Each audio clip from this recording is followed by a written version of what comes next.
Assalamu alaikum dear students. I hope you all are fine.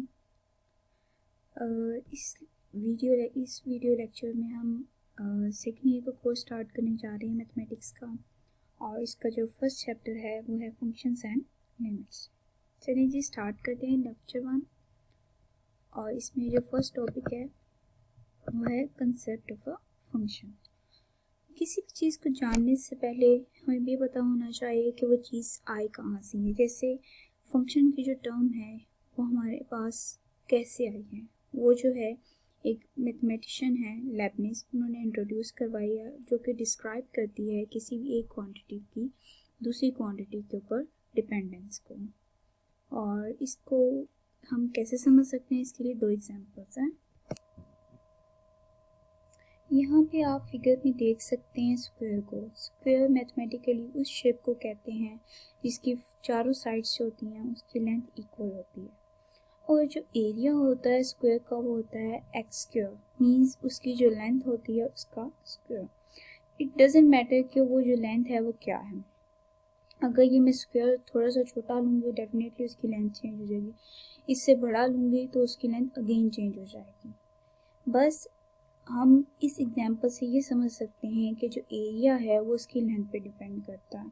अब length कुछ भी हो सकती है, किसी छोटे के केस में लेट्स से ए, अगर बड़े के केस में b, whatever the number is, हमें इससे फ़र्क नहीं पड़ना चाहिए। ठीक है, सेम हमें बस ये एग्जांपल यही बता रही है कि हमारे पास जो एरिया है किसी भी लेंथ स्क्वायर का वो चेंज हो जाता है। ये रिलेशन ये बता रहा है कि इसका जो एरिया है स्क्वायर का वो उसकी लेंथ पे डिपेंड करता है। तो हम ये कह सकते हैं कि a is a function of x। Second example जो है, ये आपको एक स्क्वायर नज़र आ रहा है, इसके सेंटर में इसको अगर कट करें तो दरमियान में सर्कल नज़र आएगा। स्क्वायर की एग्जांपल आप इस तरीके से ले सकते हैं, वो जो बॉल होता है उसको अगर आप कट करें तो आपको सेंटर में एक सर्कल नज़र आएगा, इसका रेडियस होता है r। और जो स्फीयर का जो वॉल्यूम होता है 4/3 पाई r क्यूब होता है। इट मीन्स जो वॉल्यूम है वो रेडियस पे डिपेंड करेगा। 4/3 is also constant, pi value is also constant which never varies. Okay, but change क्या होगा अगर मैं छोटा बॉल लूँगी साइज में और उसी साइज को अगर मैं बड़ा बॉल लूँगी तो डेफिनेटली वो चेंज होगा। रेडियस जैसे जैसे चेंज होगा उसका वॉल्यूम भी चेंज होगा। इट मीन्स इसका जो वॉल्यूम है इसके रेडियस पे डिपेंड करता है। इस तरह हम कह सकते हैं जो स्फीयर का रेडियस जो है उसके वॉल्यूम के साथ क्या कनेक्शन है, इसमें डायरेक्ट रिलेशन भी है, और दूसरा जो है वॉल्यूम जो है फंक्शन है रेडियस का। बेसिकली फंक्शन है क्या? फंक्शन बेसिकली एक रूल होता है जो दो सेट को आपस में रिलेट करता है। अगर हम यहाँ पे सेट की एग्जांपल, जैसे यहाँ पे एरिया था एक सेट और दूसरी साइड पे हमारे पास जो था उसका लेंथ थी, एक साइड पे वॉल्यूम था और दूसरी साइड पे रेडियस था। ये जो है एक रूल असाइन करता है जिसकी वजह से फर्स्ट सेट में जो एलिमेंट होते हैं उनके लिए सेकेंड सेट में सिर्फ और सिर्फ एक एलिमेंट होता है। ठीक हो गया। अब हमारे पास अगली एग्जांपल जो है उसकी फंक्शन की प्रॉपर डेफिनेशन की, फंक्शन मैथमेटिकली कैसे डिफाइन करते हैं। फंक्शन जो होता है, अब हम उसको यहाँ पे आप देख सकते हैं, उसके लिए दो सेट हम डिफाइन करते हैं, एक सेट x है और एक सेट y है। अब f जो है फंक्शन है फ्रॉम x टू y। ये बेसिकली एक रूल है जो कि असाइन करता है हर एलिमेंट जो x में है उसके लिए एक यूनिक एलिमेंट y में होगा। कैसे? अब यहाँ पे हमारे पास दो फिगर्स हैं, एक फंक्शन है और एक फंक्शन नहीं। अब यहाँ पे हम कह सकते हैं ये फर्स्ट जो है ये x है और ये जो सेकंड है ये क्या है, y।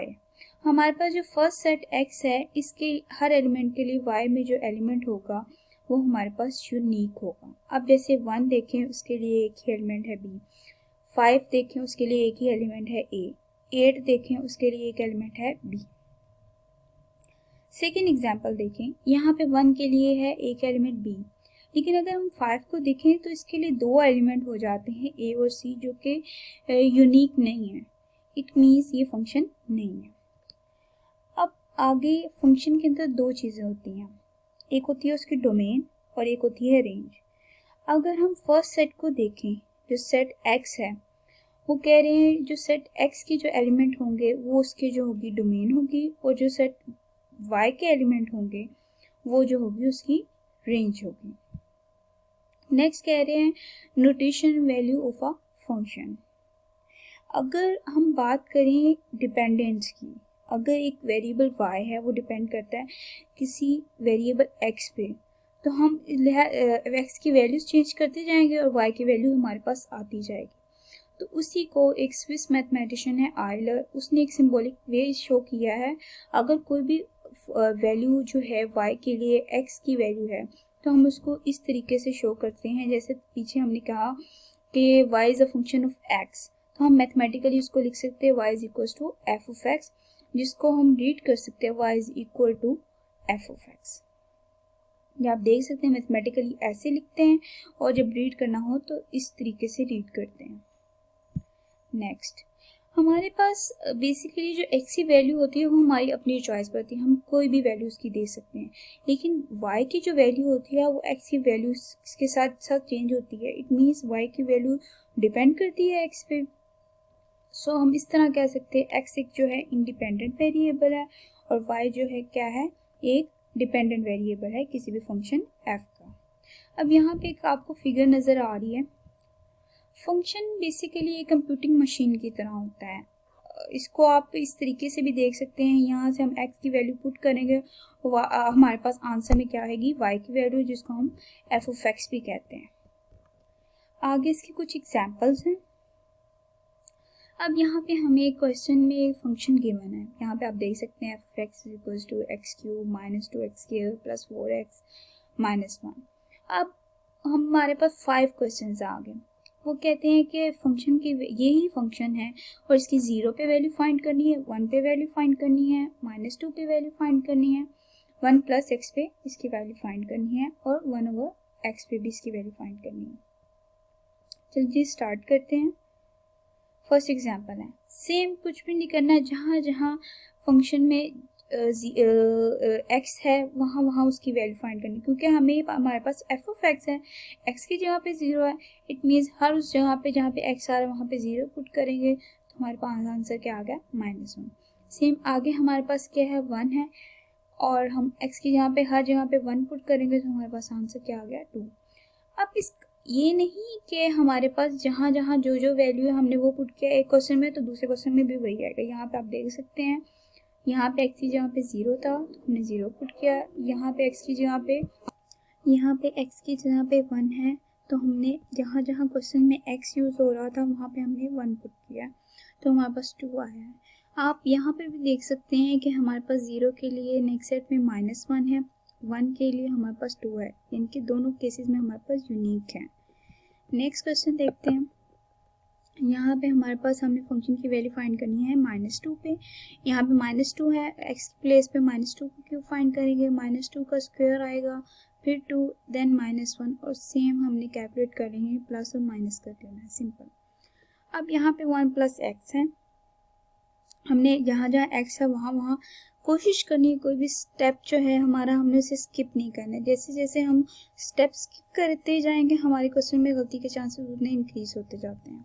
अब यहाँ पर 1 प्लस एक्स का क्यूब है, वो हमें पता है, हमें a प्लस बी क्यूब का फॉर्मूला आता है, a cube plus b cube plus 3ab square plus 3a square b।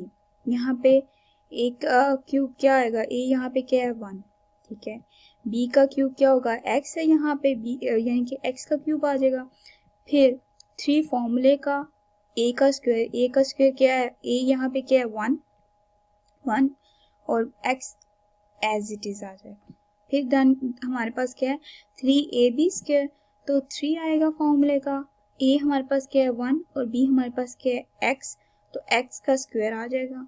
अब यहाँ पे a प्लस बी का स्क्वायर हमें पता है फॉर्मूला क्या होता है, a square plus b square plus 2ab। यहाँ पे a क्या है 1 है और b क्या है x है, तो यहाँ पे 1 का स्क्वायर 1, x का स्क्वायर x और 2ab फॉर्मूले के लिहाज से हमारे पास आ जाएगा 2x, यहाँ पे 1 plus x as it is, और सेम हम अंदर मल्टीप्लाई करेंगे हमारे पास ये आ जाएगा 1 plus 3x square plus x cube minus 2 अब ये अंदर मल्टीप्लाई हो जाएगा और हमारे पास ये वैल्यू आ जाएगी और ये ऊपर से एज इट इज, और सिंपल प्लस माइनस करना है और हमारे पास आंसर आ जाएगा। नेक्स्ट हमारे पास क्वेश्चन जो है फ्रैक्शन में गिवन है, हमारे पास एक्स की हमने वैल्यू फाइंड करनी है 1/x पे। जहाँ पहला हमारा स्टेप होना चाहिए, जिस पॉइंट पे हमने वैल्यू फाइंड करनी है ना, वहाँ वो हम x की जगह पे लिख लें। नेक्स्ट स्टेप में 1/x का क्यूब है तो वो 1/x का क्यूब आ जाएगा। यहाँ पे 1/x का स्क्वायर है तो सेम 2 अंदर मल्टीप्लाई हो रहा है, 2 1 के साथ मल्टीप्लाई होकर 2 आ जाएगा, ओवर x स्क्वायर आ जाएगा। देन यहाँ पे x की कोई पार्ट नहीं थी तो 1/x एज इट इज और 4 मल्टीप्लाई होकर 4/x आ जाएगा, साथ आ जाएगा -1। अब नेक्स्ट एग्जाम्पल की तरफ चलते हैं। क्वेश्चन में हमने देखा था कि डोमेन क्या होती है और रेंज क्या होती है। यहाँ पे हमें उन्होंने फंक्शन दे दिया f(x = x² और कहा गया है कि इसकी डोमेन और रेंज हम फाइंड करें।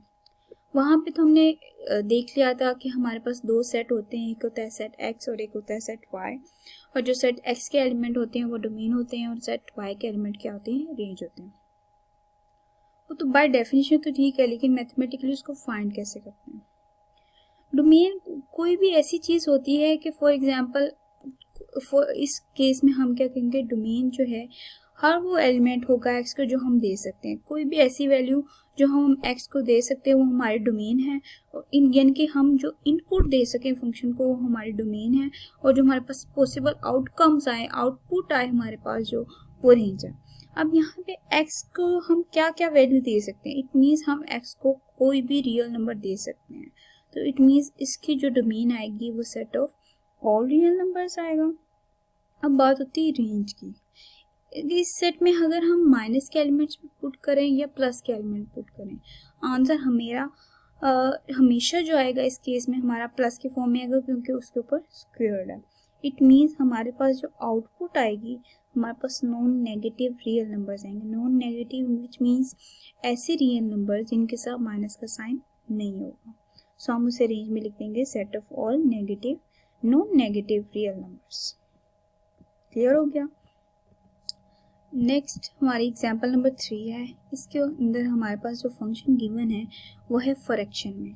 अब हमने इसकी जो है डोमेन और रेंज फाइंड करनी। अब मैंने जैसे बताया था, इस डोमेन का मतलब है हम इस क्वेश्चन को क्या इनपुट दे सकते हैं।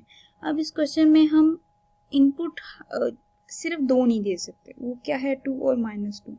आप देख सकते हैं हम 2 पुट करेंगे तो 4 -4 0 आएगा, -2 पुट करेंगे 4 -4 0, नीचे डिनोमिनेटर में इशू क्रिएट हो जाएगा, हमारा क्वेश्चन जो होगा अनडिफाइंड की तरफ मूव हो जाएगा। सो बस हम रियल नंबर में से ना 2 और -2 निकाल लेंगे तो ये हमारी डोमेन हो जाएगी। अब रेंज क्या आएगी, रेंज में तो इस फंक्शन को कोई इशू नहीं है, it means set of all real numbers जो है वो इसकी रेंज आ जाएगी।